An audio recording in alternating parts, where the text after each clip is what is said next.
Computer पे on कर हाँ, लीजिए। चलिए ठीक है। चलो ठीक है, तो मैं एक बार पुनः स्वागत करता हूँ नवीन जी आपका भी, तीरथ जी आपका भी। जब तक शरद अग्रवाल जी आते हैं आज की विशेष कक्षा के लिए, मेरा निवेदन है तीरथ जी से कि कृपया सूक्ष्म क्रियाएं प्रारंभ करवाएं श्रीमान तीरथ जी।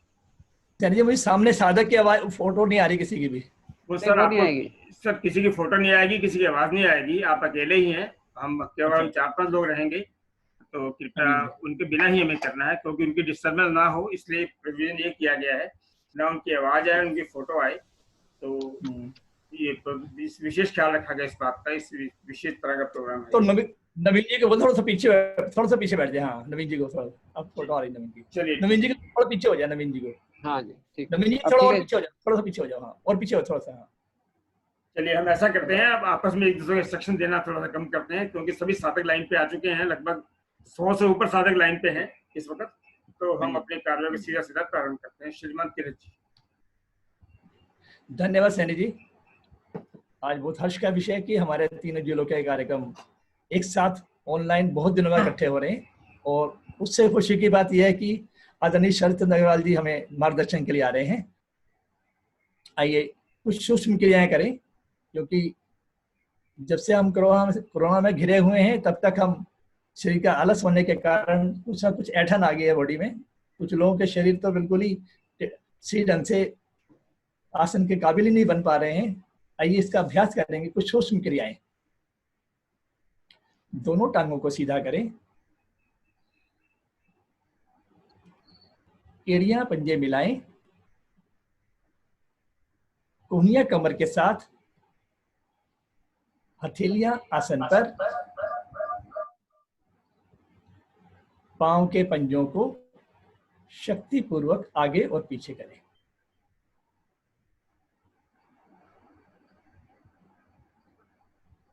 ऐसा करते हुए घुटने ऊपर ना उठें।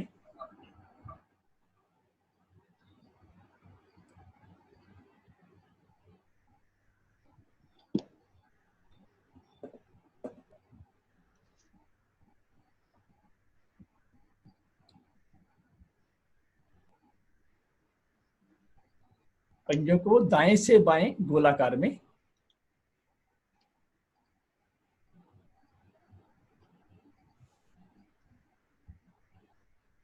धीरे धीरे।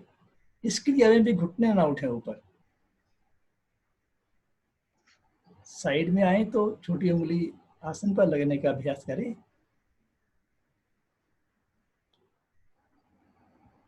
अब इसके विपरीत दिशा में करेंगे, बाएं से दाएं।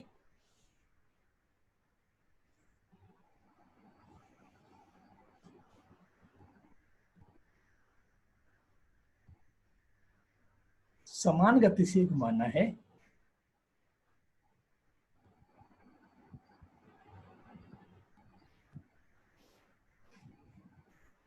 क्रिया करते समय टांगों में किसी प्रकार की ढीलापन ना रहे।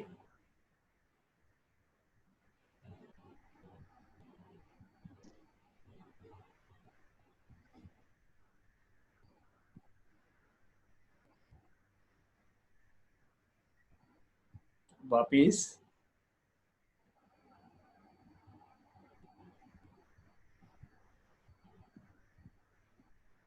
दाई टांग मोड़े,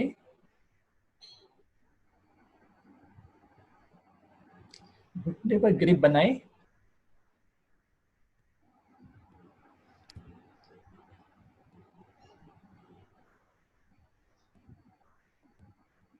पंजों को इस प्रकार चलाना है जिस प्रकार साइकिल के पैडल पर पंजा चलता है।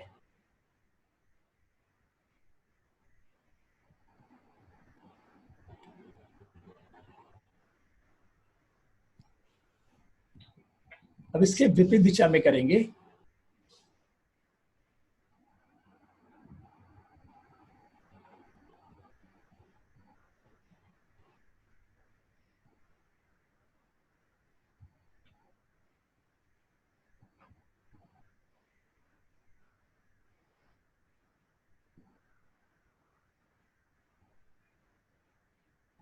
वापिस।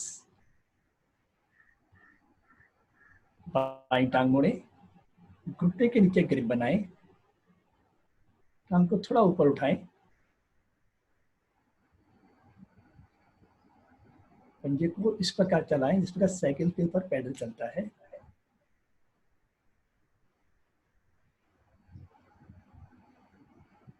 टांग को सीधा करने का अभ्यास करें, फिर ना मुड़े, इस प्रकार।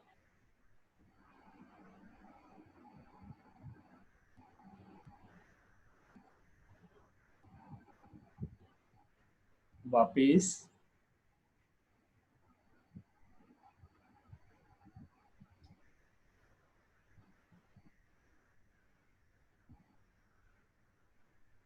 एड़ियां पंजे मिलाएं, पंजे ताने, दाएं टांग मोड़े, एड़ी को बाई जगह पर रखें,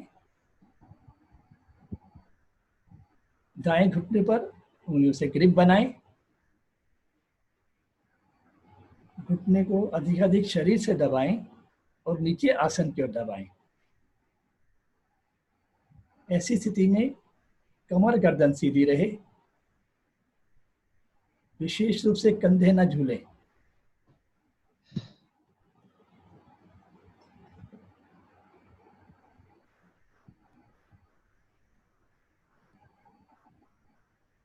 ऊपर नीचे,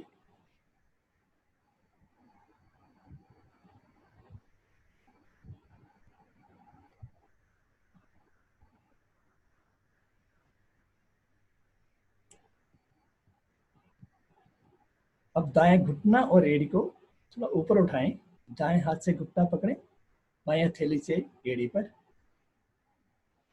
घुटने को अधिक दाएं और बाएं जलाएं, दाईं और बाईं ओर। बाएं पांव का पंजा नीचे खिंचा हुआ, वो दाएं बाएं डोले नहीं।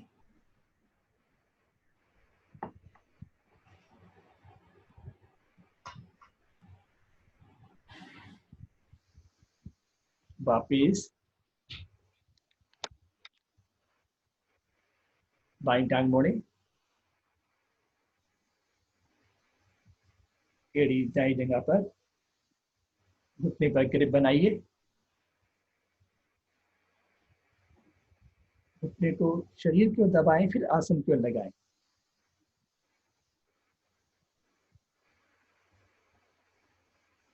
कुछ लोग के कंधे झूल रहे हैं, कमर गर्दन सीधी कर सदैव ढंग से साधना को करें।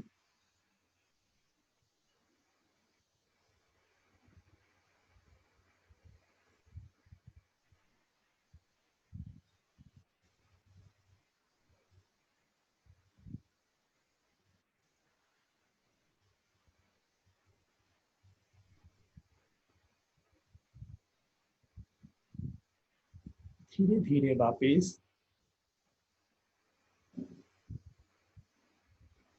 अब घुटना और एड़ी को पृथ्वी के समानांतर उठाएं ऊपर,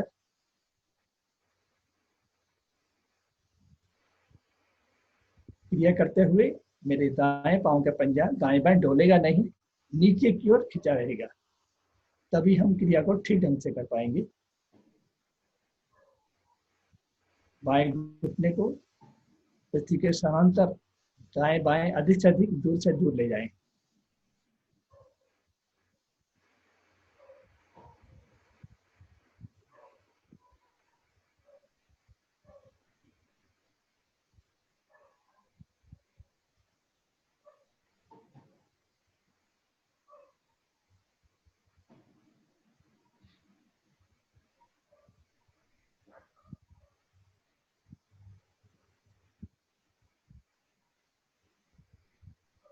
वापिस यह क्रिया हमें पद्मासन लगाने में सहयोग देती है।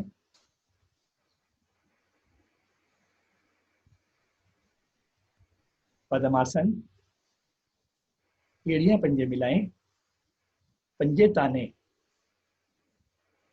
दाईं टांग मोड़ एड़ी को नाभि के बाएं पास, पेड़ के बाईं ओर स्थित करें, दाईं टांग मोड़ इस प्रकार की दोनों एड़ियां निकट से निकट पेड़ पर,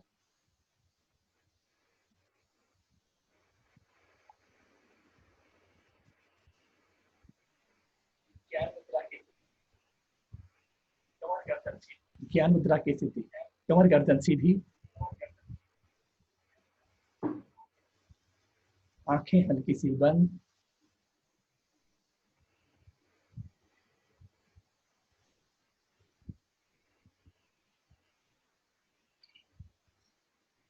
बहुत से साधकों की ज्ञान मुद्रा की स्थिति ठीक नहीं है। उनकी उंगलियां नीचे की ओर ठीक से खिंची हुई नहीं है, कुछ लोग उड़ी हुई हैं। अंगूठे को उंगली को आपस में स्पर्श कराकर गुलाई में स्थित कर दे और तीनों उंगलियां मिली हुई नीचे खिंची हुई। ये बहुत महत्वपूर्ण बात है कि इस पर ध्यान रखना पड़ेगा ज्ञान मुद्रा में। अगर ये ढीला हो जाए तो हमारा मन एकाग्र नहीं हो पाता है। तो स्थिति को ठीक बनाएं। चेहरे पर प्रफुल्लता ये बहुत आवश्यक है, तभी हमारी मस्तिष्क की बस नाड़ियां प्रभाव में आएंगी।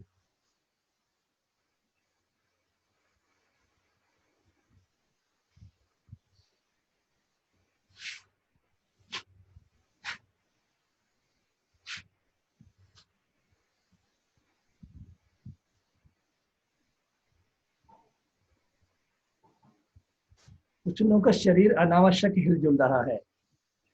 जब हमारा पद्मासन लग गया है तो स्थिरता का अभाव बनाए। यदि ये आदत हमारी ठीक बन जाएगी तो आगे हम प्राणायाम और ध्यान में बहुत आसानी से पहुंच पाएंगे।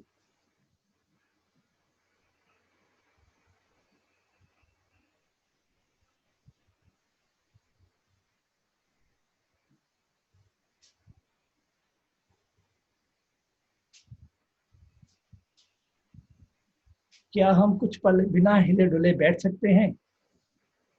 अपने आप को स्वयं चेक करें।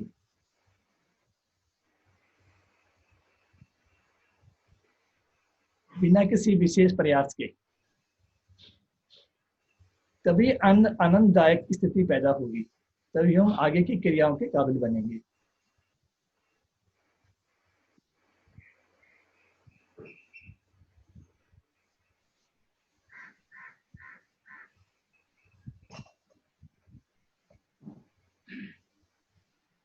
बहुत से साधुओं का अभी भी अभ्यास बहुत दिन के कारण नहीं हो पाया है, इसलिए उनका शरीर हिलजुल रहा है। शरीर को साधना और स्थिर करना सीखें।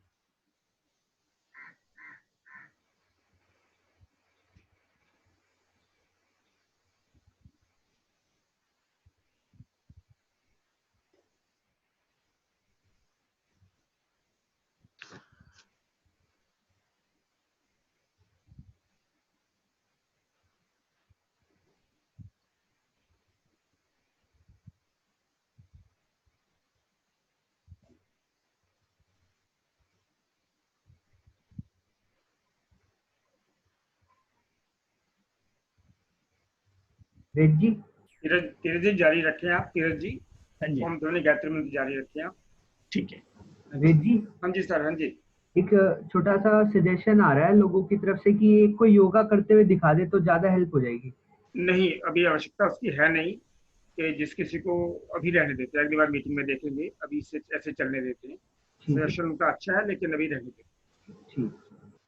हाँ जी, आप धीरज जी जारी रखें प्लीज। हमारे बीच से श्री शरदचंद्र अग्रवाल जी हमारे चीफ मोटिवेटर पधार चुके हैं, उनका अभिनंदन। लेकिन धीरज जी आप अपना कार्यक्रम जारी रखें। हाँ जी।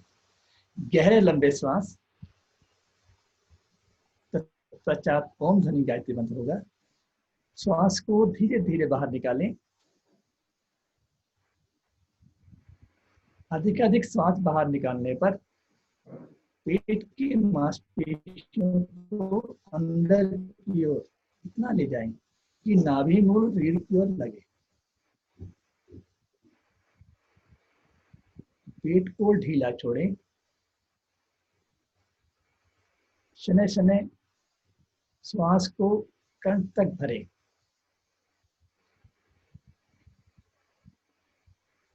इस प्रकार श्वास लेना छोड़ें।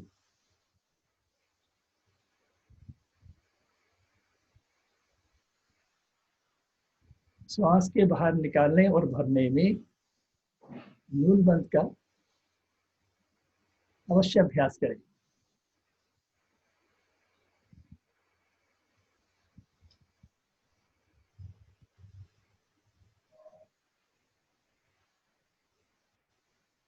श्वास के भरने में गति लयबद्ध हो और निकालने में भी पेट की मांसपेशियों को प्रयास पूर्वक पिचकाना है जब हम श्वास बाहर निकालें, लेकिन जब भरें तो आनंद पूर्वक।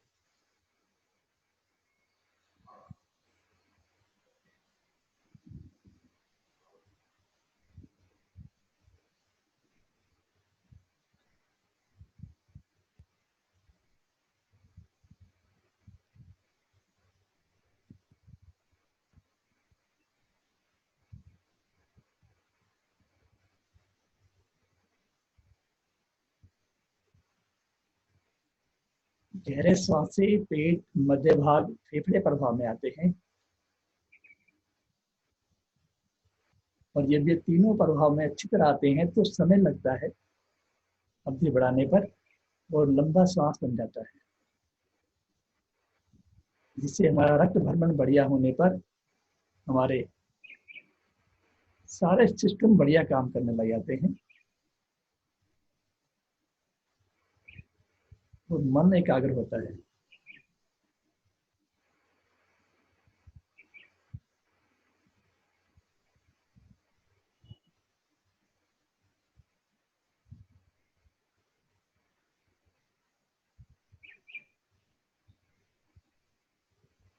तीन बार ओम की ध्वनि, तत्पश्चात गायत्री मंत्र। गहरा श्वास भरें, मुख को खोलकर एक साथ प्रहम करें।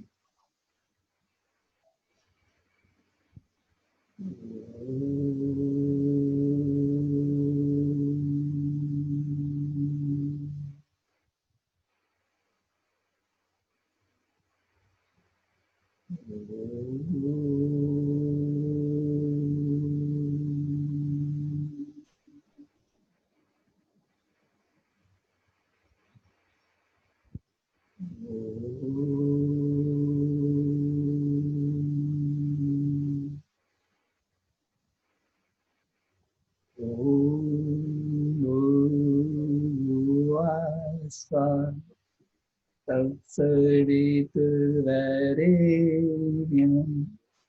भर्गो देवस्य धीमहि धियो यो न प्रचोदयात्। हे प्राण पवित्रता और आनंद के देने वाले प्रभु, आप सर्वज्ञ और सकल जगत के उत्पादक हैं। हम आपके उस उत्तम पाप विनाशक व ज्ञान स्वरूप तेज का ध्यान करते हैं जो हमारी बुद्धियों में प्रकाशित है। हे पिता, आप सदैव हमारी बुद्धियों में प्रकाशित रहें और हमें सत्कर्मों की ओर प्रेरित करते रहें। धन्यवाद तीरथ जी। आपसे श्रीमान तीरथ सिंह जी, प्रधान रानीबाग जिला। अब मैं आग्रह करूंगा श्री नवीन गुप्ता जी से, प्रधान हर्षगढ़ जिला के माननीय श्री शरद चंद्र अग्रवाल जी का स्वागत करें और उन्हें आगे की कक्षा लेने के लिए निमंत्रण दें। श्रीमान नवीन गुप्ता जी। नमस्कार जी। तीनों जिलों की ओर से माननीय शरद चंद्र अग्रवाल जी का बहुत हार्दिक अभिनंदन।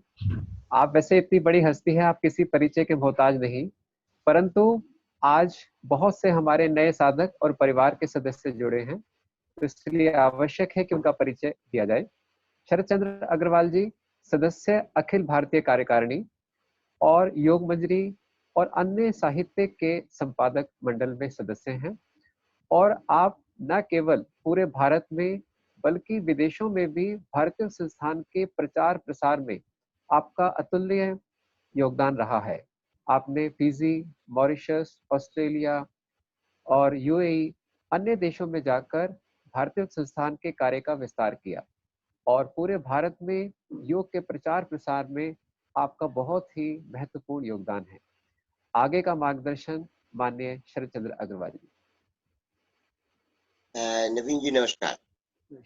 और आपने मेरा परिचय दिया, कुछ अतिशयोक्ति भी हो गई होगी, और कोई बात नहीं, क्योंकि आप संचालन कर रहे हैं और परिचय देना आपका काम है, तो जो आपने कहा मुझे मंजूर है।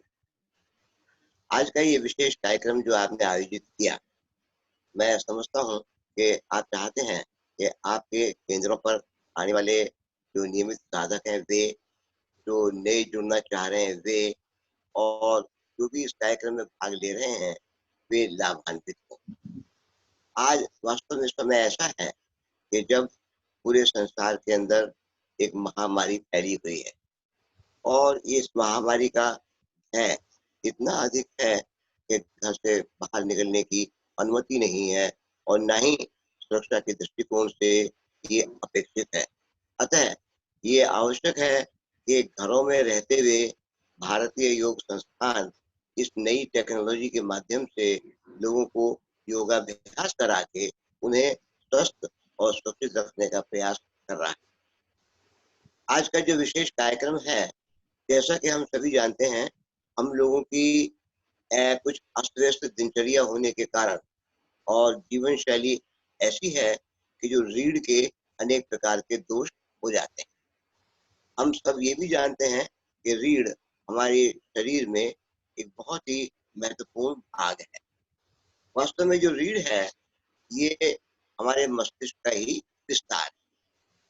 तो ऊपर से लेकर और नीचे तक हमारी रीढ़ में तकरीबन लगभग पूरी 33 गोटियां हैं। 7 गोटी जिसको वर्टेब्रे बोलते हैं वे हमारे सर्वाइकल क्षेत्र में है, और ऊपर से नीचे तक पीठ में 26 गोटियां हैं। इन 33 गोटियों के रख रखाव में हमें बहुत ही सावधानी बरतने की आवश्यकता है। इन गोटियों के बीच में जो गद्दियां होती हैं उनका उद्देश्य यह होता है कि हम आवश्यकता के अनुसार आगे झुक पाए, पीछे झुक पाए, दाईं ओर देख पाए, बाईं ओर देख पाए। ये लचीलापन हमारी इस रीढ़ में बना रहे, उसके लिए ये आवश्यक है कि हम नियमित रूप से कुछ ऐसी क्रियाएं करें जिनसे ये स्वस्थ रहें और इनमें लचीलापन रहे। रीढ़ का लचीलापन रहना ही मनुष्य के स्वास्थ्य के लिए बहुत लाभ है। आइए इस रीढ़ को स्वस्थ रखने के लिए हम कुछ आसन करते हैं। हो सकता है आप में से कुछ इस आसन को नहीं जानते होंगे और अधिकतर जानते ही होंगे, तो मेरा प्रयास रहेगा कि मैं ठीक ढंग से समझाऊं और बताऊं, और आपको जितना समझ में आ जाए आप उसको कर लें। सबसे पहले सभी साधक कृपा करके आसन पर खड़े हो जाए।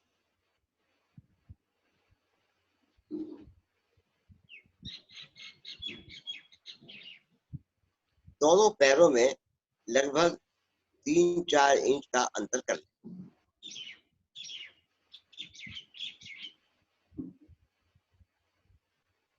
दोनों हाथ कमर पर रखें, अर्थात रीढ़ के निचले भाग पर।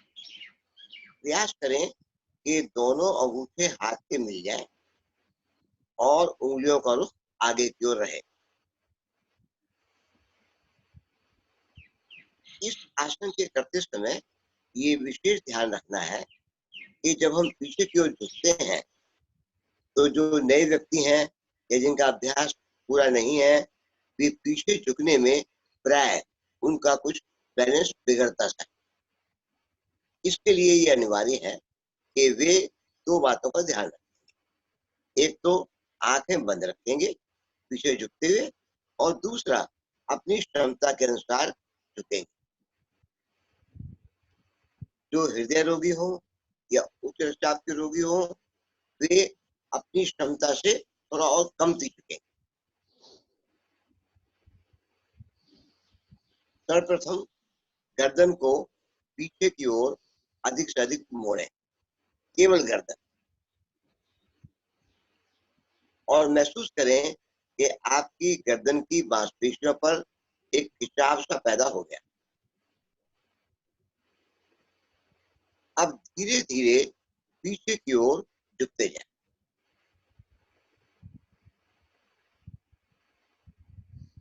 अपनी सामर्थ्य के अनुसार झुकने के बाद आप रुकें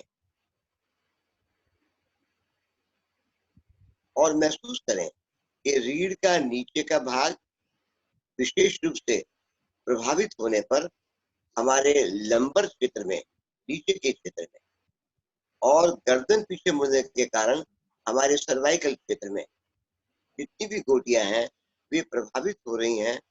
परिणाम स्वरूप हमारी संपूर्ण रीढ़ प्रभावित होने पर उसमें लचीलापन आ रहा है और हम जीवन पर्यंत पीछे झुकने का, आगे झुकने का काम सुचारू रूप से कर सकते हैं। बहुत धीरे धीरे वापस आए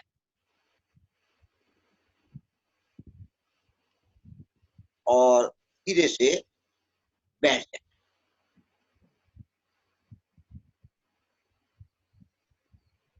अपने आसन पर लेट जाए। सभी का सिर मंच की ओर हो।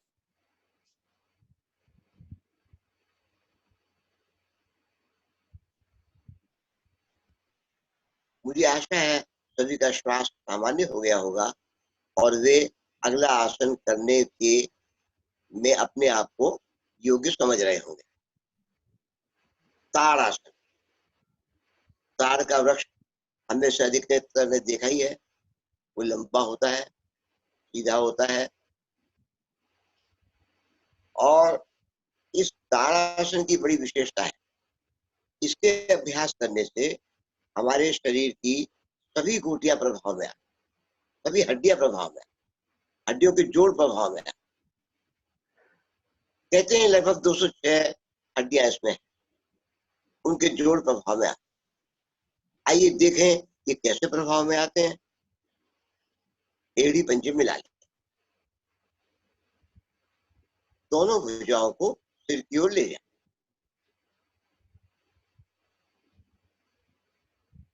आपकी कोहनियां, हथेली का पृष्ठभाग आसन पर लगा। आपकी पांचों उंगलियां मिली हुई हो। आंखें बंद कर लें। योग और व्यायाम की ये विशेषता है। जहाँ व्यायाम हम आंख खोल के करते हैं, हम योगाभ्यास आंख बंद के करते हैं, आंख बंद करके करते हैं, ताकि हम मन की आंखों से अपने आप को देख सकें। श्वास भरते हुए भुजाओं और पंजों को यथाशक्ति ताने। पंजे आगे की ओर तने हुए हों, भुजाएं सिर की ओर खिंची हुई हों और प्रयास करें आपके नितंब, आपकी पूरी रीढ़ आसन पर लग जाए। श्वास सामान्य रूप से लेते रहें और छोड़ते रहें और ये महसूस करें कि आपकी पिंडलियां, आपकी रीढ़ की सारी गोटियां, आपके कंधे, आपकी कोहनियां, आपकी भुजाएं सब प्रभाव में आए। पूरा खिंचा, ढीला छोड़। आप महसूस करेंगे और आप जानते भी हैं जैसे गुब्बारा है, उसमें हवा भरेंगे, खिंचाव आएगा, ढीला छोड़ेंगे, सिकुड़ जाएगा। और ये खींचना, ढीला छोड़ना एक ऐसी प्रक्रिया है जो लचक पैदा करती है और लचक ही हमारे शरीर का आधार है और जीवन है। पुनः एड़ी पंजे मिलाएं। श्वास भरते हुए भुजाओं और पंजों को यथाशक्ति खींचें और महसूस करें आपकी पिंडलियां, आपके नितंबों की मांसपेशियां, आपकी रीढ़ की समस्त गोटियां, आपके कंधे, आपकी भुजाएं अपनी अपनी दिशा में पूर्ण रूप से खींच रहे हैं। आपके फेफड़े भी प्रभाव में आ रहे हैं। आपका डायफ्राम भी प्रभाव में आ रहा है। बहुत ही लाभदायक आसन है, सुस्ती को भगाने वाला आसन है, शरीर में चुस्ती लाता है। धीरे धीरे वाह।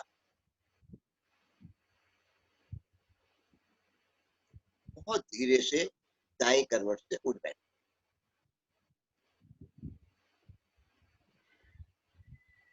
पैर खोलकर विश्राम,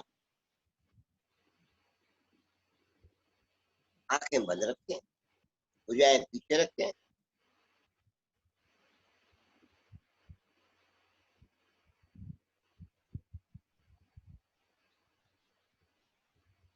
एक बहुत ही सरल आसन करेंगे और ऐसा आसन करेंगे कि आपको मजा आ जाए।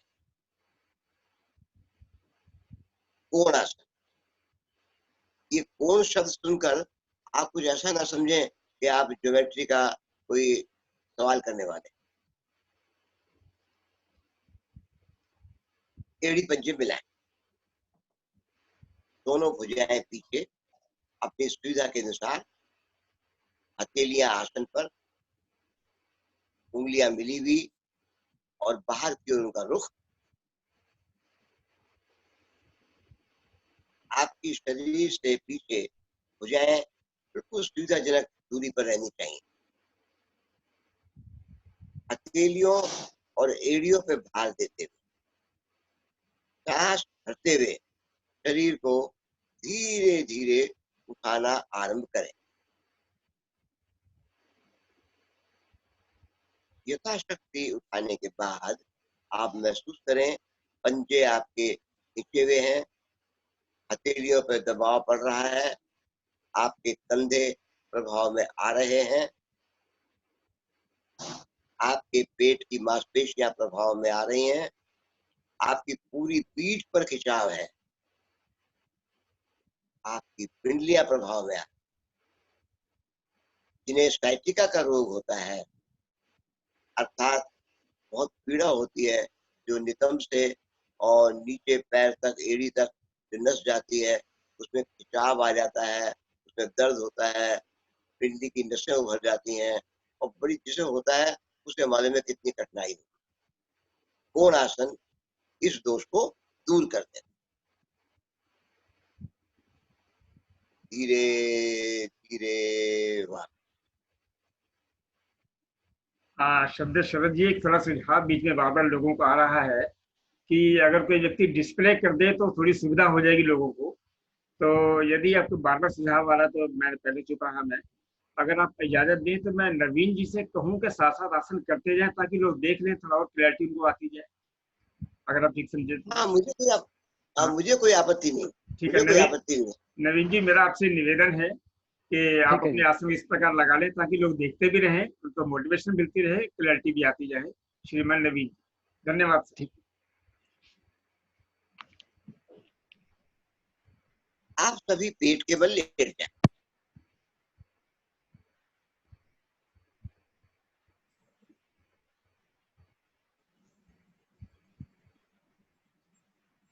एड़ी पंजे मिला लें,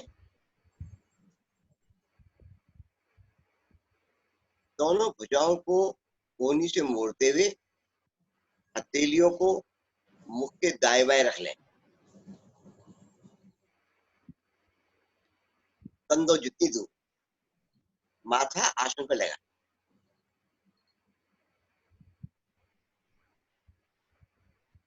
गर्दन को ऊपर की ओर मोड़ें। प्रयास करें कि सिर का पिछला भाग पीठ से लग जाए। जितनी आपकी गर्दन में लचक होगी उतना ही मुड़ पाएगा। आप जबरदस्ती नहीं करेंगे। इस आसन में हथेलियों पर कोई दबाव नहीं देंगे आप। एड़ी पंजे मिले रहेंगे और खींचे रहेंगे। पेड़ू पर भार देते हुए, पेड़ू माने पेल्विक रीजन जो नाभि से नीचे का होता है, इस पर दबाव देते हुए आगे से धीरे धीरे धड़ उठाएं। गर्दन अधिक से अधिक पीछे की ओर। श्वास सामान्य। थोड़ी सी कोहनियां भी उठ जाएंगी अपने आप। हथेलियों पर दबाव देकर कोहनियों को नहीं उठाएंगे आप। जितनी आपकी गर्दन में लचक होगी उतनी ही कोहनियां उठेंगी। अब आप महसूस करेंगे कि जहां आपकी रीढ़ का नीचे का भाग अत्यधिक दबाव में आ रहा है, उसमें लचीलापन है। आपकी किडनी प्रभाव में आ रही और किडनी के साथ त्रिभुजाकार एड्रिनल ग्लैंड्स भी हैं, जो प्रभावित होने से 100 से अधिक रोगों को नियंत्रित करने में सहायक होते हैं। आपके फेफड़े प्रभाव में आ रहे हैं। हृदय रोगियों के लिए तो ये रामबाण है। भुजंगासन, हथेलियों पे कोई दबाव नहीं, श्वास सामान्य, धीरे धीरे हुआ।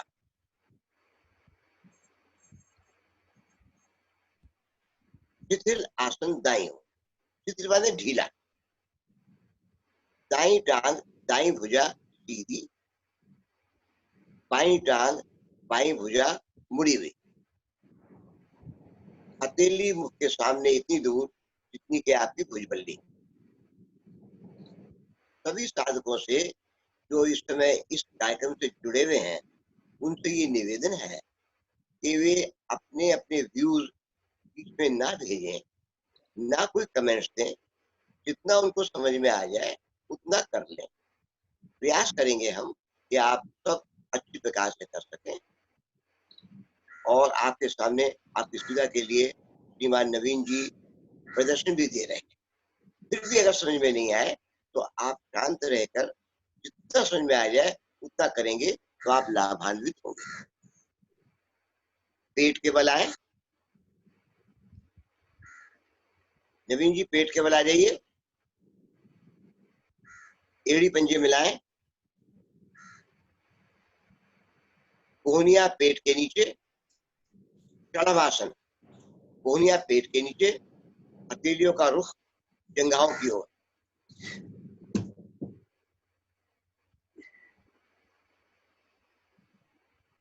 घोड़ी आसन पर। षणभ का अर्थ होता है टिड्डी।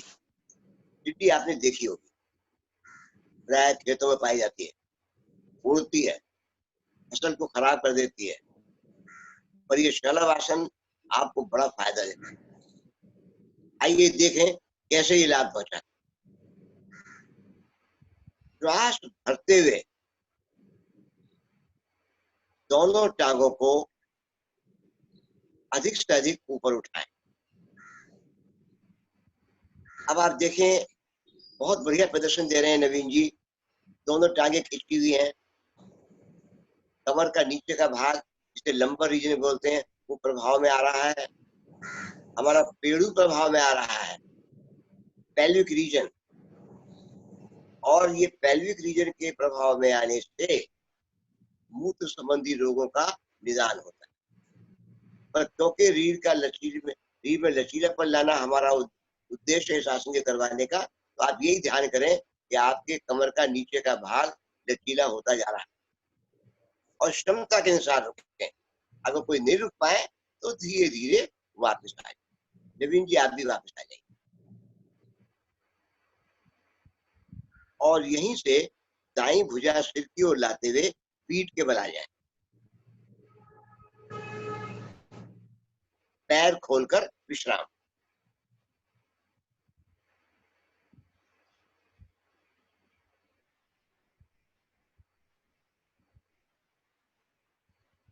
एक बहुत बढ़िया आसन करेंगे आप करते भी रहते हैं और इसका नाम है मरकट आसन। नाम शायद आपने पहली बार सुना होगा, क्योंकि नाम जो आसन करने जा रहे हैं वो बदल दिया गया। मरकट का अर्थ होता है बंदर। प्राय हमारे अधिकतर आसन कुछ पशु पक्षियों से लिए गए हैं, वृक्षों से लिए गए हैं, इतना प्राकृतिक जीवन होता है और उसी जीवन शैली को हम अपने अंदर योग के माध्यम से उतारने का प्रयास करते हैं। अन्य आसनों में तो हम रीढ़ को आगे पीछे दाएं बाएं डुलाते हैं, मरकट आसन में हम अपनी रीढ़ को मरोड़ते हैं। कैसे, आइए देख। एड़ी पंजे मिलाएं, दोनों टांगों को मोड़कर एड़ियों को नितंबों के साथ लगा लें। दोनों भुजाएं दाएं बाएं कंधों की सीध में रख लें। आंखें बंद करें। श्वास करते हुए दोनों घुटनों को धीरे धीरे दाईं ओर लेकर जाएं, राइट साइड। गर्दन को बाईं ओर लेकर जाएं और प्रयास करें कि आपका बायां कान पृथ्वी पर लग जाए। दोनों भुजाएं खिंची हुई, आपने रीढ़ को मरोड़ दिया। रीढ़ की सभी गोटियों के अंदर लचक पैदा। ये तो है ही, लेकिन मैं ये भी बताना चाह रहा हूं कि आपका लिवर, आपकी पैनक्रियाज भी प्रभाव में आ रहे हैं। डायबिटिक के रोगियों के लिए बहुत ही उपयोगी आसन। धीरे धीरे पूर्व स्थिति में आ जाए। अपनी एड़ियों की स्थिति को चेक कर, वो नितंबों से लगी हुई, भुजाएं खिंची हुई हो।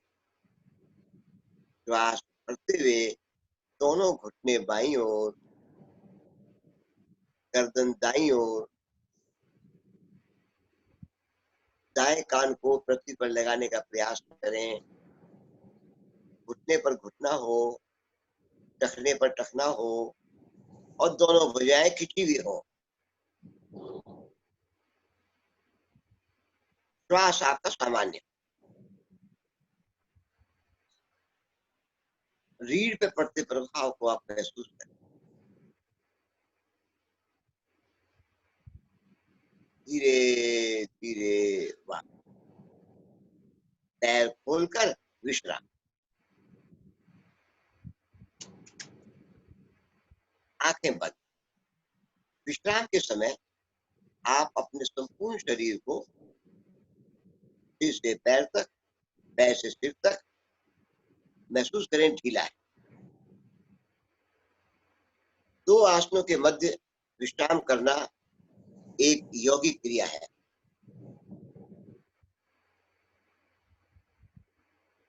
व्यायाम करते समय हम विश्राम नहीं करते, इसलिए हमारे शरीर में कड़ापन आ जाता।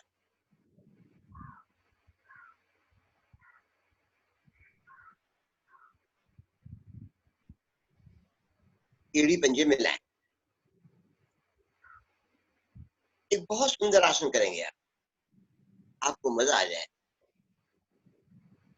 सेतु बंद आसन। सेतु माने पुल।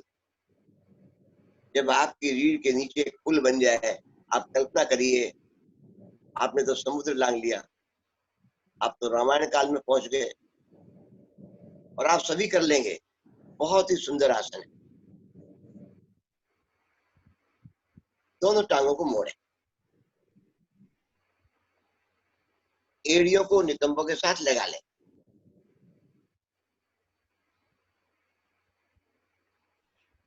दोनों टखनों को पकड़ लें।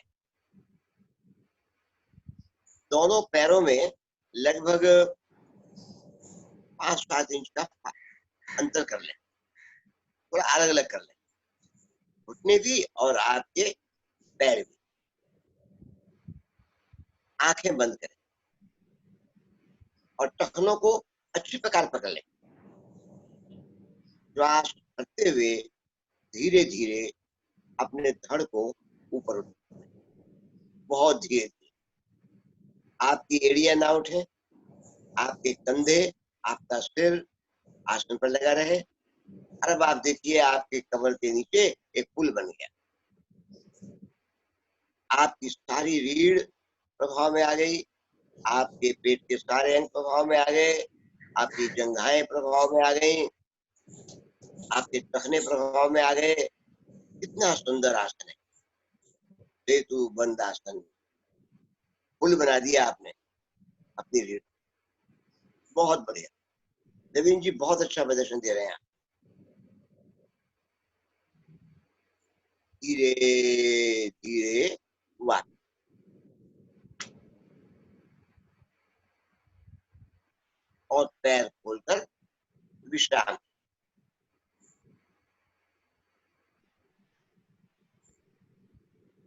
आप शवासन कर,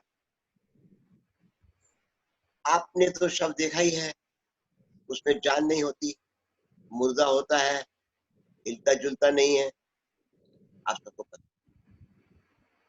किंतु शवासन में जो योग की एक क्रिया है, शरीर हिले जुलेगा नहीं, कुछ शांत रहेगा, लेकिन उसमें चेतना रहेगी। अब ये चैतन्य रहते हुए विश्राम करना, ये योग की एक बड़ी अद्भुत कला है, और यह है शवासन।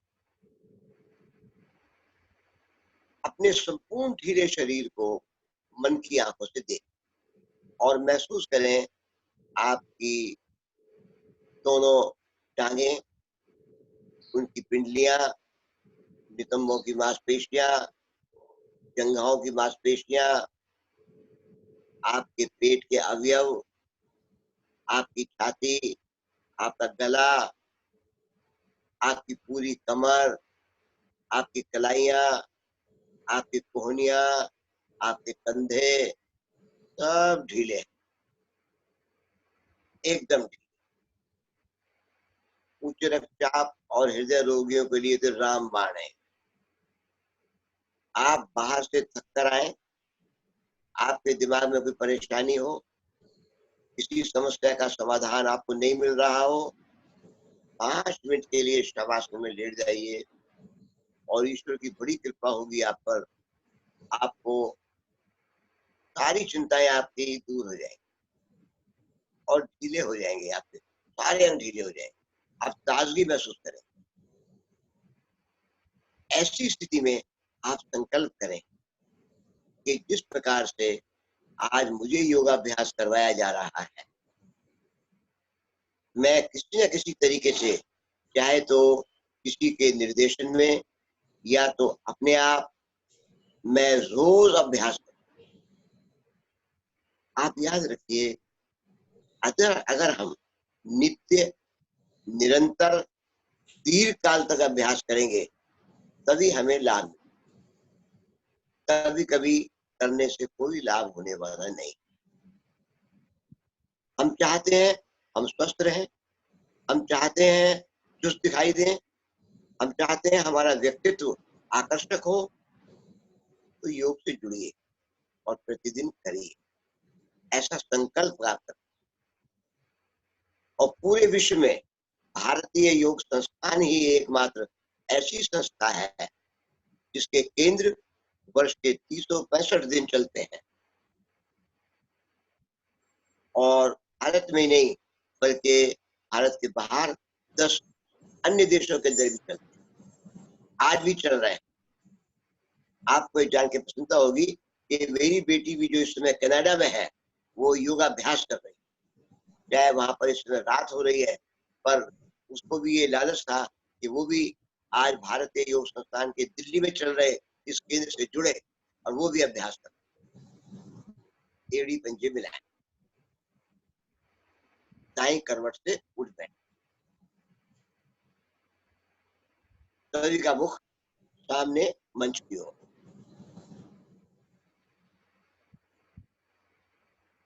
पद्मासन लगा ले, जो पद्मासन ना लगा सके तो किसी भी सुविधा पूर्वक आसन में बैठ जाए।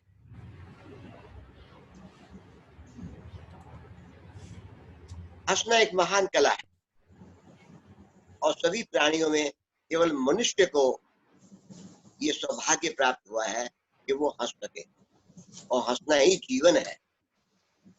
जो व्यक्ति हंस सकता है, समझो उसके पास कोरोना है ही नहीं। ये भी मैं आपको एक रामबाण बता रहा हूँ नुस्खा। जो हंस सकता है, समझो उसको कोरोना नहीं है। तो आइए, अगर थोड़ा बहुत भी डर है तो निकल जाए और मस्ती भरी मधुर हंसी आरंभ करें।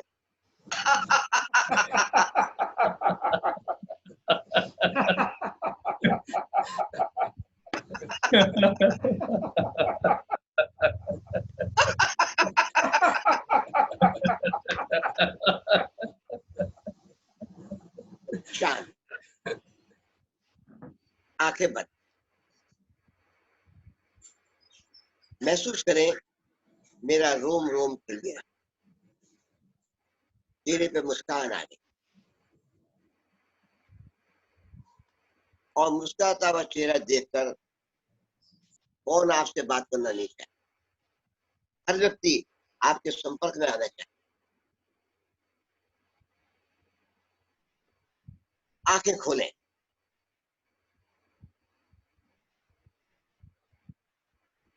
एक बहुत सुंदर क्रिया करेंगे हम, अश्विनी मुद्रा।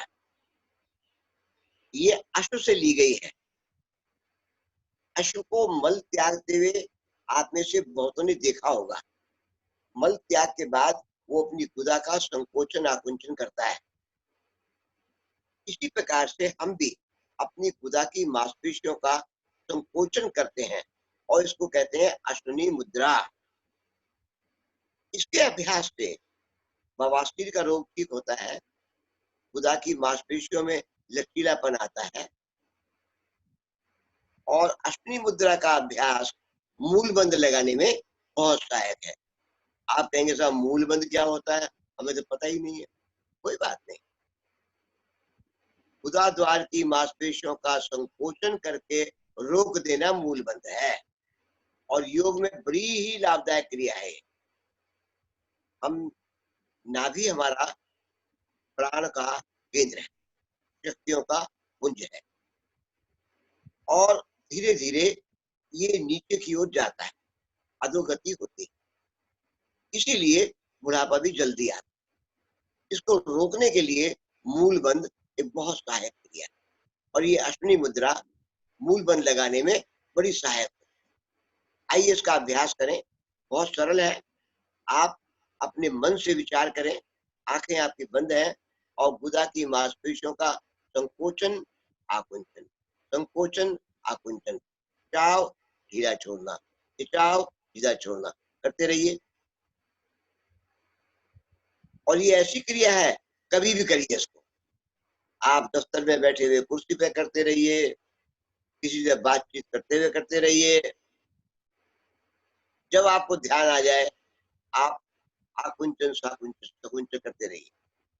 और जिनको भी बवासीर का रोग हो, जिनको मल त्यागने में कठिनाई हो, जिन्हें कब्ज की शिकायत हो, वे अश्विनी मुद्रा का अभ्यास करें। बहुत सरल क्रिया। चांद, ये तो आम आदमी के लिए होती है। अब आप में से कई कई नवीन जी ऐसे धुरंधर भी हैं, ये सोच रहे होंगे साहब ये तो क्या बता दिया आपने, इतने लोग इसको कर रहे हैं, कुछ और बताओ ना, ये अश्विनी मुद्रा और कैसे अच्छी हो सकती है। सुन लो भाई, इसको श्वास से जोड़ दो।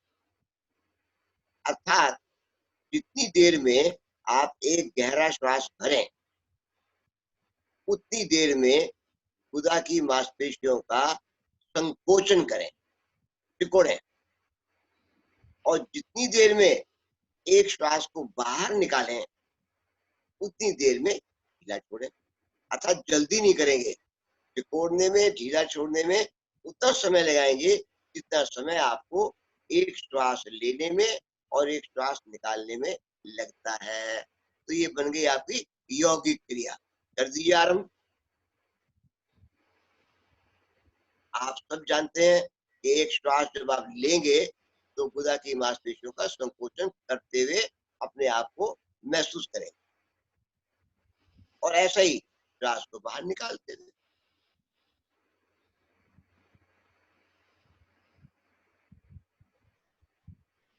आज जो आप अभ्यास कर रहे हैं ये सांकेतिक समय का बंधन है, अधिक कर भी नहीं पाएंगे। शांत।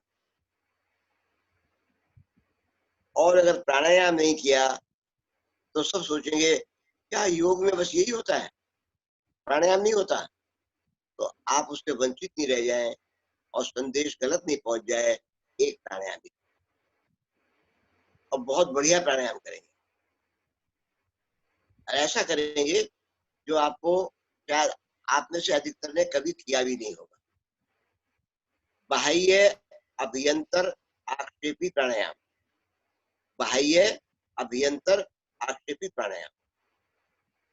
आसान शब्द में बता दें कि एक तो श्वास लेते ही हैं, लेकिन श्वास को अगर हम टुकड़ों में लें, अर्थात थोड़ा श्वास भरें, रुक जाए, और भर लें, रुक जाए, और भर लें, रुक जाए, और भर लें, रुक जाए, और प्रयास पूर्वक अधिक से अधिक श्वास भरकर रुक जाए क्षमता के अनुसार। फिर ऐसे टुकड़ों में श्वास को बाहर निकालना। क्या हो गया ये? बाह्य अभ्यंतर आक्षेपी प्राणायाम। दोनों हाथ आप ज्ञान मुद्रा में रखें, घुटनों पर, कमर गर्दन सीधी, नेत्र कोमलता से बंद। अभ्यास आरंभ करें। थोड़ा श्वास भरें, रुक जाएं, थोड़ा भरें, रुक जाएं, थोड़ा भरें, रुक जाएं, थोड़ा और भरें, रुक जाएं। अब अधिक श्वास को भरकर रुक जाएं और मूल बंद लगा दें। थोड़ा श्वास बाहर निकालें, रुकें, थोड़ा और निकालें, रुकें, थोड़ा और निकालें, रुकें, थोड़ा और निकालें। अब प्रयास पूर्वक अधिक से अधिक श्वास को बाहर लें।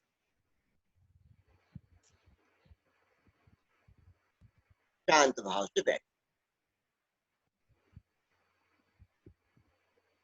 आपके नेत्र कोमलता से बंद रहे। जो आपने अभ्यास अभी किया, ये आपके श्वास को गहरा और लंबा बनाने में बहुत सहायक,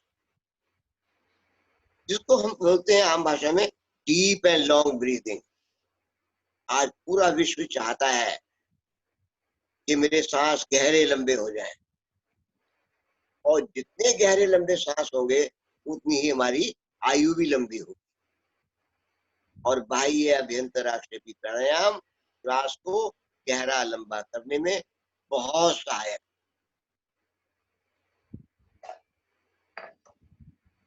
कोमलता से नेत्र खोलें। योगाभ्यास को हम यहाँ विराम देंगे। बहुत बहुत धन्यवाद। कार्यक्रम के संचालक को अब ये कार्यक्रम मैं सौंप रहा हूँ। धन्यवाद श्रीमान श्रद्धेय अग्रवाल जी। आपके आने से आपने जितनी सरलता से सुगमता से आसन करवाए, लगभग 300 के आसपास साधक इस कक्षा से जुड़े हुए हैं, तीनों क्षेत्रों की, तीनों जिलों की। सभी ने, मुझे आशा ही नहीं पूर्ण विश्वास है कि बहुत सुंदर तरीके से आसन किए होंगे, पूरा लाभ लिया होगा। और जितनी सुंदर और सरल शैली का आपने इस्तेमाल किया, हमें से बहुत से शिक्षक भी हैं जो आज साधना कर रहे थे आपकी विशेष कक्षा में, उन्होंने भी इसका पूरा लाभ लिया होगा। और आगे से जब वो कक्षा लेंगे, आसन करवाएंगे, तो आपकी शैली का भरपूर लाभ लेंगे और इस लाभ को और तक पहुंचाने का दिन रात प्रयास करेंगे। आपका पुनः बहुत बहुत धन्यवाद। सर, अगर आप इजाजत दें तो आज के जो वातावरण बड़ा बिगड़ा हुआ है, कुछ कुछ शंकाएं कई की तरह कई कॉर्नर से हमारे पास आती हैं कि कोई लोग भ्रमित भी हैं। तो अगर आप, मेरा निवेदन है कि कुछ कुछ शंकाओं का समाधान आपके आने का पूरा लाभ ले सके हम, तो हम कुछ मेरे साथी प्रश्न पूछना चाहेंगे लोगों की आम शंकाओं को लेते हुए। तो अगर इजाजत दें तो उसे मैं उनसे निवेदन करूं। वेद जी ऐसा है, हाँ जी, वेद जी ऐसा है कि हमारे जीवन में शंका कभी रहनी नहीं चाहिए, समाधान अवश्य होना चाहिए।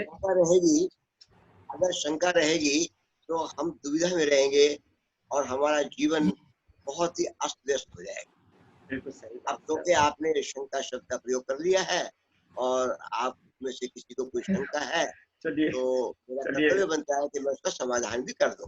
चलिए सर, मैं शंका शब्द को हटा देना चाहता हूँ। मैं जिज्ञासा कहता हूँ कि हमारी जिज्ञासा है कुछ आपसे जानने की, तो शंका शब्द को हटा देता हूँ। हमारी जिज्ञासा है, उस जिज्ञासा का थोड़ा थोड़ा निवारण हो जाए, ताकि संदेश आपके माध्यम से सभी के पास पहुंचे। तो आपने हमारे निवेदन को स्वीकार किया। सबसे पहले मैं अपनी ओर से प्रयास करूंगा, जितना मुझे अनुभव है कि उसका समाधान हो जाए और आपकी जिज्ञासा भी शांत हो जाए। बहुत धन्यवाद। धन्यवाद सर, धन्यवाद, हार्दिक धन्यवाद। सबसे पहले मैं श्रीमान तीरथ जी, जो रानीबाग जिला के प्रधान हैं, उनसे निवेदन करूंगा अगर उनके मन में कोई प्रश्न हो तो बेझिझक आपके सामने प्रस्तुत करें। श्रीमान तीरथ जी। सचिन जी नमस्कार। हाँ नमस्कार तीरथ जी। आजकल कोरोना के वैश्विक बीमारी चलते ज्यादातर लोगों की दिनचर्या जो है अस्त व्यस्त और आलसी हो चुकी है। कृपया मार्गदर्शन दें ताकि वे लोग एक बार फिर से योग जीवन शैली जीने के लिए प्रेरित हो सकें और सर्वे भवन्तु सुखिनः के मार्ग पर अग्रसर हो सके। कृपया समाधान दें। ये तो बड़ी लंबी शंका बता दी भाई आपने। और आज पूरा विश्व जिस महामारी से जूझ रहा है जी उससे निपटने के लिए आप मुझ छोटे से आदमी से इसका समाधान पूछ रहे हैं और पूरा विश्व इसको ढूंढ नहीं सका अभी तक भी। आप मुझसे उम्मीद कर रहे हैं कि मैं इसको हल कर दूं। चलिए अब क्योंकि अब ये 300 के करीब लोग इसको देख रहे हैं, सुन रहे हैं, वो क्या सोचेंगे कि भारतीय योग संस्थान कुछ कोरोना के बारे में नहीं कर सकता। कर सकता है और कर रहा है। और जो योगाभ्यास का आयोजन आप लोगों ने ये किया है, ये भी कोरोना से लड़ने के लिए ही किया है। बिल्कुल ठीक बात है। और वास्तव में जो कोरोना वाला ये महामारी है, इससे हमारी दिनचर्या और जीवन शैली का अस्त व्यस्त होना स्वाभाविक। और जब हमारा जीवन अस्त व्यस्त हो, हमारी दिनचर्या अस्त व्यस्त हो, तो ये विपरीत परिस्थितियों का द्योतक, अर्थात हम बहुत ही विपरीत परिस्थितियों में काम कर रहे हैं। और जब विपरीत परिस्थितियों में काम करते हैं तो हमारी सारी जीवन शैली भी अस्त व्यस्त हो जाती है। हम में से कोई भी व्यक्ति अस्त व्यस्त रहना नहीं। आप कल्पना करके देखिए, आपके कमरे में सामान इधर उधर पड़ा हुआ है, आपकी टेबल पे कागज बिखरे पड़े हैं, आपकी रसोई में बर्तन इधर उधर पड़े हुए हैं, सब कुछ अस्त व्यस्त है। और जब अस्त व्यस्त हो तो किसी को भी अच्छा नहीं लगता। तो हमें क्या करना होगा? अपनी दिनचर्या को व्यवस्थित करना। दिनचर्या को कैसे व्यवस्थित करना होगा? हमें शांत भाव से बैठकर ये विचार करना है कि मेरी जीवन शैली कैसी, अर्थात मेरे को सुबह उठने का, रात को सोने का समय निश्चित कर, उसमें कोई बदलाव नहीं करेंगे। शाम के खाने का समय आप निश्चित करें। अगर ये 3 बातें आप निश्चित कर लें तो आपकी दिनचर्या व्यवस्थित होनी शुरू हो जाएगी। इसके पश्चात आप तय करिए कि सुबह उठते ही मुझे क्या करना है। आपको गर्म पानी से गरारे करने हैं। बात कोरोना की हो रही है, कोरोना का डर है, गरारे कर लीजिए गर्म पानी से, उसमें नमक डाल दीजिए, उसमें हल्दी डाल दीजिए, पश्चात गुनगुना पानी पी लीजिए, उसके पश्चात नेति क्रिया कर लीजिए, उसके पश्चात स्नान कर लीजिए और उसके पश्चात अपना योगाभ्यास आरंभ।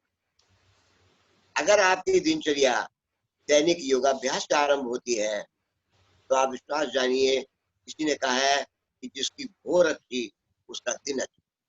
बिल्कुल ठीक बात। और भोर क्या होती है? सूरज निकलने से लगभग 2-2.25 घंटे पहले अगर हम उठ जाएं, वो भोर काल। अगर भोर में हम उठ गए, हमारी दिनचर्या अच्छी हो जाएगी, हमारी जीवन शैली अच्छी हो जाएगी और हमारा अस्त व्यस्त जीवन व्यवस्थित हो जाएगा। और फिर जब हम व्यवस्थित होंगे तो हम परोपकार के काम भी करेंगे। जैसे भारतीय योग संस्थान लोगों को योगाभ्यास करवाकर परोपकार का काम कर रहा है। दिन में जो समय मिलता है निष्काम कर्म करने का प्रयास करते हैं। जिन्हें खाने को नहीं मिल रहा उन्हें खाना देने में मदद करते हैं। किसी को कुछ सामान पहुंचवाना है, सामान पहुंचवाने में मदद करते हैं। यही तो सर्वे भवन्तु सुखिनः है, इस संसार में सभी सुखी हो। वो कब होंगे? जब हम कुछ परोपकार का काम करें। और परोपकार का काम वही व्यक्ति कर सकता है जिसकी जीवन शैली व्यवस्थित होगी। तो कोरोना से डरने की बिल्कुल आवश्यकता नहीं है। आप सब लोग सुरक्षित हैं। आपने रक्षा कवच पहन रखा है। आपको कोरोना आपका कुछ बिगाड़ेगा नहीं। आप निश्चित रहिए, आपकी जीवन शैली व्यवस्थित होते ही आपका सब कुछ ठीक हो जाएगा। धन्यवाद सत्यन जी। चलो धन्यवाद सर, बहुत बहुत आपका। आपने बिल्कुल संक्षिप्त में बता दिया कि व्यस्त रहना है, अस्त व्यस्त नहीं रहना। जी हमारे बीच हमारे जो हर्ष विहार जिला के प्रधान माननीय नवीन जी हैं, नवीन जी ना केवल हंसलिया के जिला प्रधान है बल्कि हमारे तीनों जिलों के संरक्षक भी।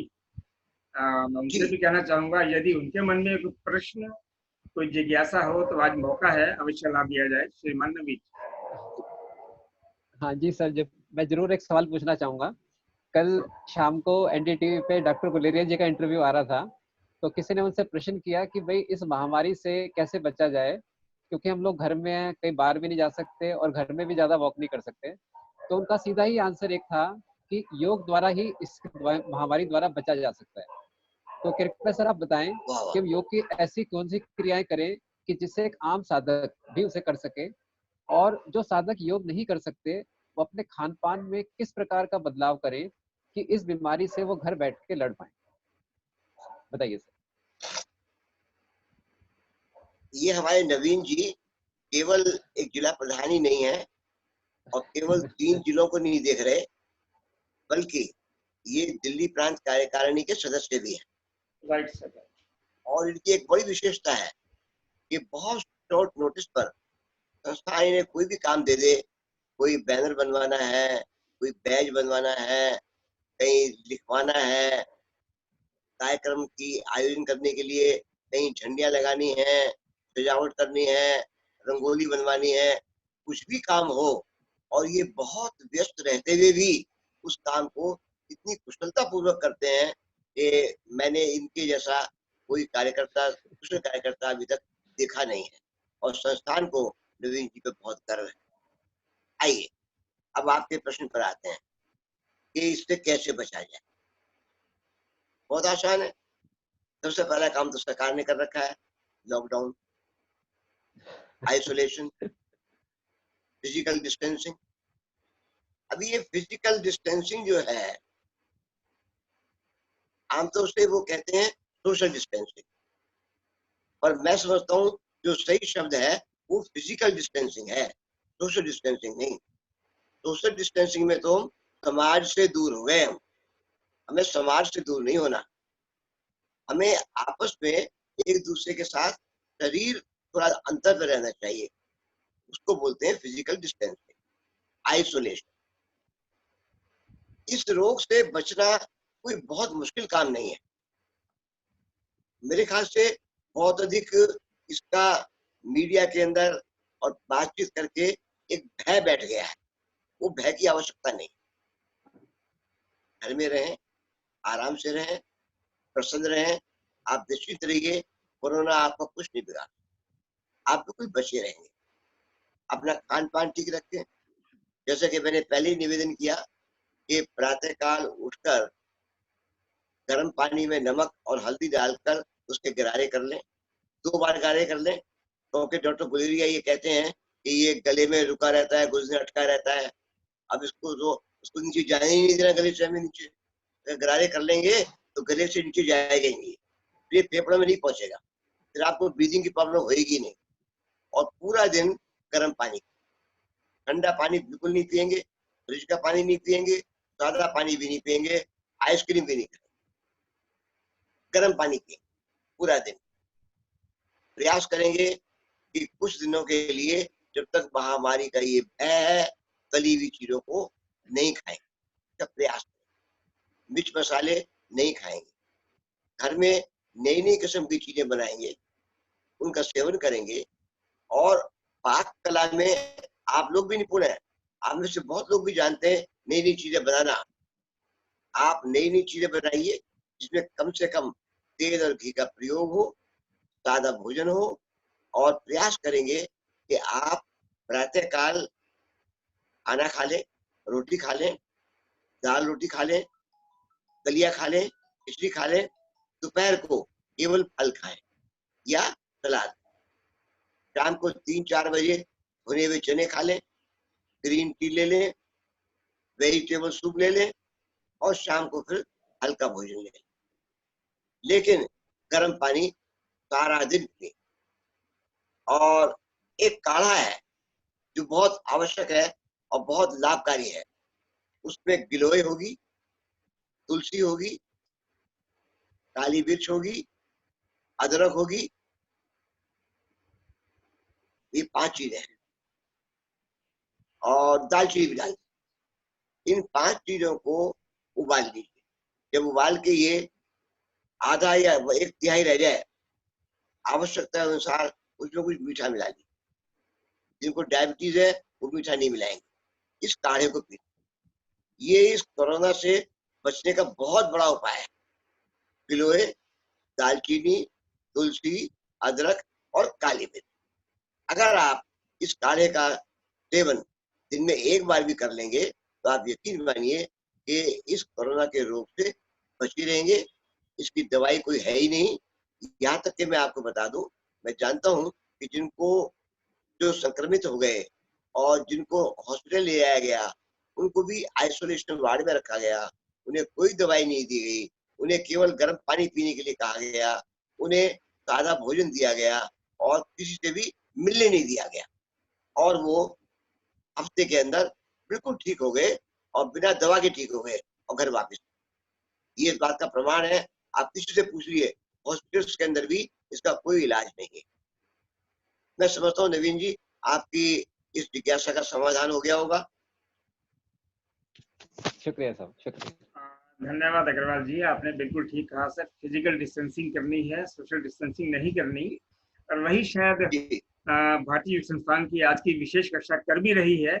हम फिजिकली बहुत दूर दूर बैठे अपने अपने घरों में, लेकिन सोशल डिस्टेंसिंग को समाप्त करके डिजिटली आज हम एक दूसरे से जुड़े हुए हैं। प्रातःकाल की वेला में तीनों हमारे जिलों के जी सभी साधक और आपके माध्यम से योगाभ्यास कर रहे हैं, तो हम उसी जी रास्ते पर अग्रसर हैं। सर अगर इजाजत देते, जी। प्रश्न मैं भी पूछना चाहता था, लेकिन हाँ, मेरी आप तो लेकिन पीछे रहेंगे। हाँ, मेरी दुविधा बड़ी है गई है कि जो मैं पूछना चाहता था मेरे पूर्व वक्ताओं ने वो बात पूछ ली, तो मेरी जिज्ञासा तो उलट अच्छा, पुलट हो रही है इस समय। लेकिन फिर भी मैं एक प्रश्न आपसे अलग से पूछना चाहूंगा कि पिछले काफी दिनों से ये जो 65 वर्ष के ऊपर के जो लोग हैं, इनको ये था कि भाई 65 वर्ष के ऊपर के लोग बाहर ना जाएं, इनकी समस्या ज्यादा है। इनके मन में खौफ बैठ गया है कि जैसे ये घर से बाहर निकलेंगे कि शायद ये कोरोना रूपी यमराज इन्हीं को ढूंढ ना रहा, तो ये बेचारे घर से बाहर निकलते भी नहीं। बहुत से लोग ऐसे भी हैं जो योगाभ्यास करना चाहते हैं लेकिन अवस्था के कारण कर नहीं पाते, कुछ सुस्ती के कारण बहुत लेजी हो गए, कर नहीं पा रहे। तो 65 वर्ष के ऊपर के लोगों में जरा सेल्फ कॉन्फिडेंस आए कि क्या करें कि कोरोना इनका कुछ बिगाड़ नहीं पाएगा। मैं आपसे थोड़ी सी इसके बारे में चाहूंगा, हमारी जिज्ञासा दूर की जाए श्री अग्रवाल। वेद जी ऐसा है, मैं भी बड़ा परेशान हूँ इससे, और मुझे भी घर में कैद कर, और मेरे बच्चे, मेरी पत्नी वो मुझे इतना डांटते हैं, मेरा मन करता है बाहर जाने का, लेकिन वो कहते हैं कि नहीं, हमें तो मोदी जी कहते हैं जी भी है जहान भी है। हाँ, बिल्कुल तो मैंने कहा जी तो ठीक है, जहान तो तभी होगा जब बाहर जाऊंगा तो मैं, लेकिन नहीं जाने दे।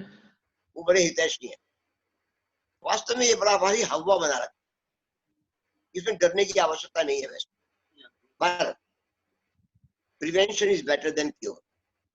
इसमें कोई संदेह की बात नहीं कि 65 वर्ष से अधिक आयु में हमारी प्रतिरोधक शक्ति कम हो जाए, और कोई भी जब आक्रमण करता है हम उसका मुकाबला नहीं कर पाते। इसके लिए ये आवश्यक है कि हमें बचाव करना चाहिए, और जब तक इस महामारी का डर है और ये हमारे देश से, हमारे शहर से, हमारे मोहल्ले से बाहर नहीं निकलती, तब तक हमें वास्तव में आइसोलेशन में रहना ही चाहिए, फिजिकल डिस्टेंसिंग करनी ही चाहिए।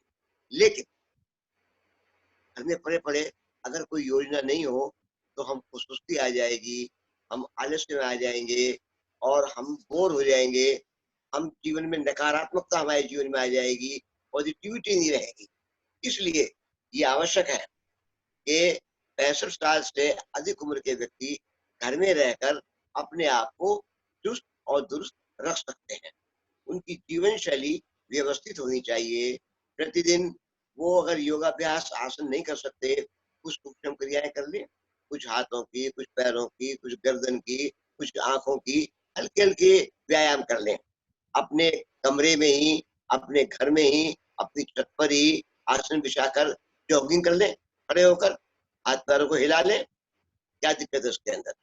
दूसरी बात, अच्छा साहित्य पढ़ना शुरू कर दें, गीता पढ़ लें, कभी नहीं पढ़ी होगी, ये मौका मिला है। केवल उनके श्लोक के जो अर्थ दिए हैं उसको पढ़ लीजिए।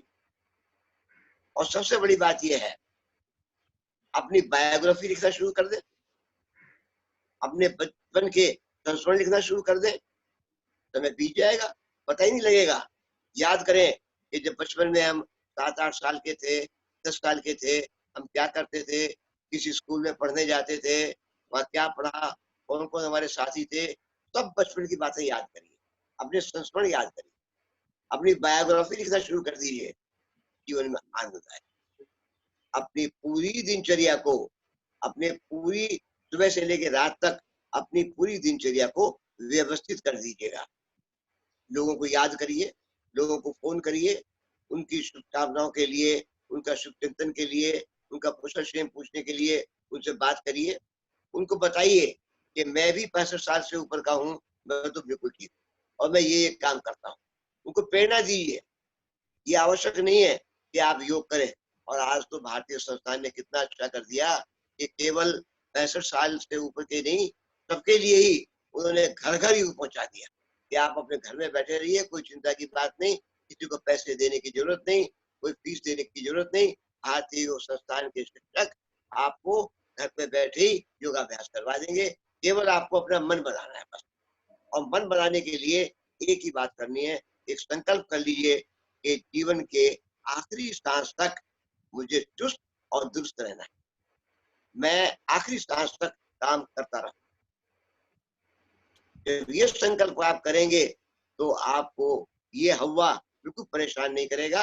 आप बिल्कुल निश्चिंत हो जाइए और भगवान पे विश्वास रखकर अपनी दिनचर्या को व्यवस्थित कर दीजिए। आप यकीन मानिए आप ठीक रहेंगे। जो वेद जी ठीक है? बिल्कुल ठीक है सर, धन्यवाद। बिल्कुल आपने बिल्कुल सीधी टू दी पॉइंट सटीक संदेश दे दिया। मुझे पूरा यकीन है कि जब इसका इस्तेमाल करेंगे हमारे 65 वर्ष के ऊपर के हमारे मित्र, तो खौफ उन्हें नहीं देगा, खौफ कोरोना का हो जाएगा, निकल भाई यहाँ तू कहाँ आ गया, ये तो तेरे काबू में आने वाले। ये तो खौफ जो है ना, कोरोना को पहुंचा दिया हमने। हार जाएगा, ये कोरोना हार जाएगा, कोरोना हार जाएगा, भाग जाएगा, बिल्कुल रहेगा ही नहीं, रहेगा नहीं, कोरोना रहेगा नहीं। हमें पूरा विश्वास है कि योग संस्थान के प्रयासों के द्वारा और भारतीय सरकार के प्रयासों के द्वारा कोरोना भारत में हारेगा, निश्चित हारेगा और पूरे विश्व से भी हारेगा। क्योंकि हम तो सुखिना के माध्यम पे चलने वाले लोग हैं, हम केवल अपने परिवार की और अपने देश की बात नहीं करते। सर बहुत बहुत आभार आपका, बहुत बहुत धन्यवाद।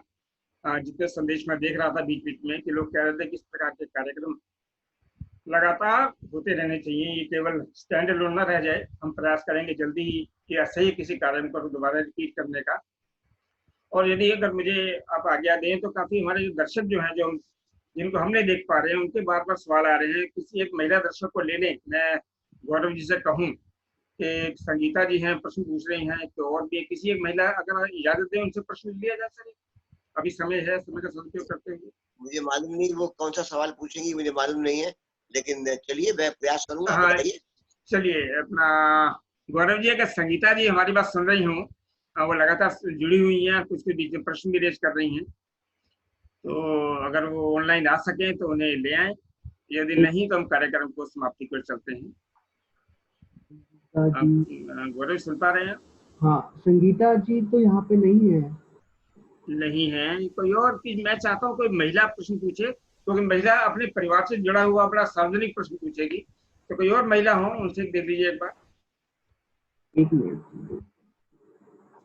हाँ, ताकि ऐसा ना लगे कि हमारी जो ऑडियंस है, जो हमें देख के कर रहे थे, उनसे दूर है। इस भाव को मैं हटाने के लिए ये आपसे निवेदन कर रहा था गौरव जी। रोज जी ऑनलाइन है। हाँ, उन्हें कह देते हैं अगर वो पूछना चाहें तो उनका प्रश्न पूछे, अपना स्वागत है उनका। हाँ जी, सुन पा रहे हैं आप? शायद वो भी नहीं है सुन पा रहे। चलिए, तो फिर हम कार्यक्रम के समाप्ति को लेकर चलते हैं, समय हमारा हो चुका है। चलिए गौरव जी, शायद वो तैयार नहीं होंगे, कोई बात नहीं। तो सब पूरा आपका एक बार पुनः आभार व्यक्त करते हुए मैं अपनी ओर से, तीनों जिलों की ओर से, सभी साधकों की ओर से आपका बहुत बहुत आभार व्यक्त करता हूँ। नवीन जी की ओर से, उनके जिले की ओर से, तीरथ जी की ओर से, उनके जिले की ओर से, वेस्टर्न प्लेट के जिला प्रधान होने के नाते वेस्टर्न जिले के सभी साथियों की ओर से, और ईश्वर का बहुत बहुत धन्यवाद जिसने बिना बाधा के हमारे और कार्यक्रम का संपन्न किया। मैं भी आप लोगों का बहुत आभारी हूँ कि आपने मुझे आज अपने मध्य साधना करने का अवसर प्रदान किया। ईश्वर की बड़ी कृपा, आपकी बड़ी कृपा, आपने मुझे अपने साथ जोड़ा। मैं आपका आभारी हूँ और मैं चाहता हूँ कि इसी प्रकार से आप ऐसे कार्यक्रमों का आयोजन करते रहें। आप बहुत सुंदर काम कर रहे हैं। चलो बहुत बहुत धन्यवाद सर आपका प्रेरणा के लिए। हमारे जो वेस्टर्न क्लेव के जिला मंत्री हैं श्रीमान विजय अग्रवाल जी, ये प्लेटफॉर्म उन्होंने हमें उपलब्ध करवाया, उनका बहुत बहुत हार्दिक धन्यवाद। कि उनके काफी कल से हम इस व्यवस्था में लगे हुए थे कि निर्बाध ये कार्यक्रम चले हमारा। और उनके जो कलीग जो हैं, उनके मित्र हैं गौरव जी, जो भिवानी से इस वक्त पूरी सारे सिस्टम को देख रेख कर रहे हैं, गौरव जी का बहुत बहुत धन्यवाद। और सभी साधकों का एक बार पुनः धन्यवाद, विजय अग्रवाल जी का, गौरव जी का धन्यवाद, नवीन जी का, तीरथ जी का बहुत धन्यवाद। और सर जी आपका दिल से बहुत बहुत आभार, आपने आके अपना अमूल्य समय दिया और हमें एक दिशा दी। हम निश्चित रूप से न केवल स्वस्थ रहेंगे बल्कि कोरोना की जैसी बीमारी को भगा के छोड़ेंगे, न केवल अपने परिवार से, न केवल अपने देश से, बल्कि पूरे विश्व से। इसी आशा के साथ मैं श्रीमान तीरथ जी से कहूंगा, तीरथ जी शांति पाठ कराएं और हम कार्यक्रम को समाप्ति की ओर लेकर चलते हैं। श्रीमान तीरथ जी। और मैं विजय जी को भी धन्यवाद दूंगा कि उन्होंने बहुत ही अच्छे ढंग से इस कार्यक्रम को आयोजित किया और उसका संचालन करवाया। विजय जी इसके लिए बहुत ही धन्यवाद के पात्र हैं और बहुत अच्छा काम कर रहे हैं।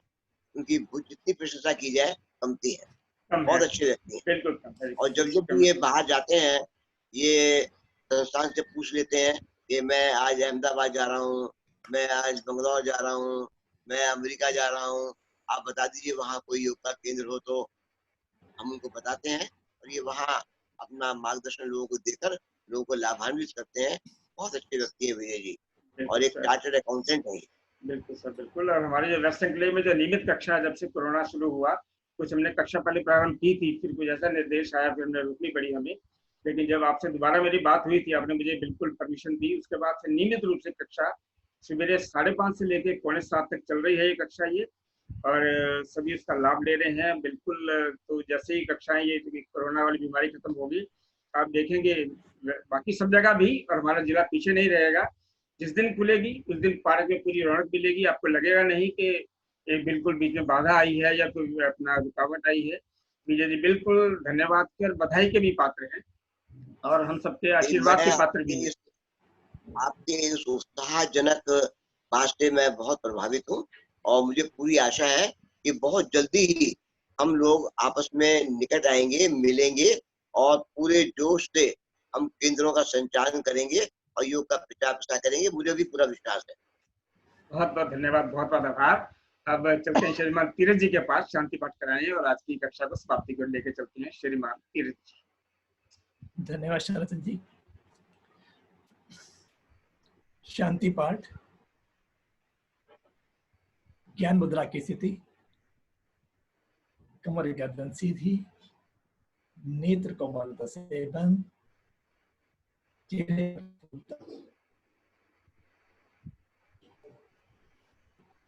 एक बार श्वास भरेंगे, तत्पश्चात सामूहिक ओम ध्वनि के लिए श्वास भरें।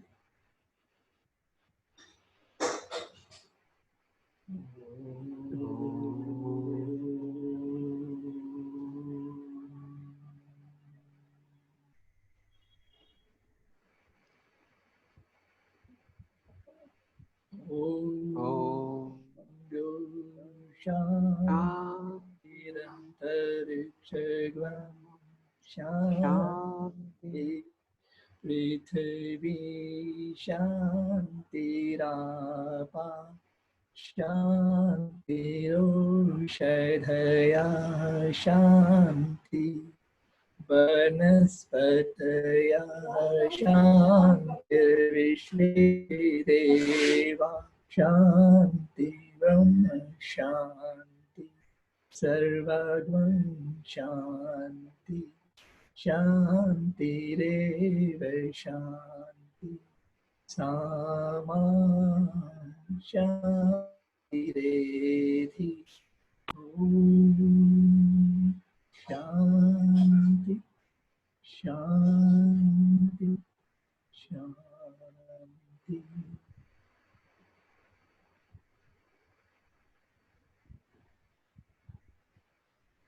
हथेलियों को आपस में घर्षण करते हुए यौगिक उष्मा को उत्पन्न कर इस उष्मा को मुखमंडल में धारण करें।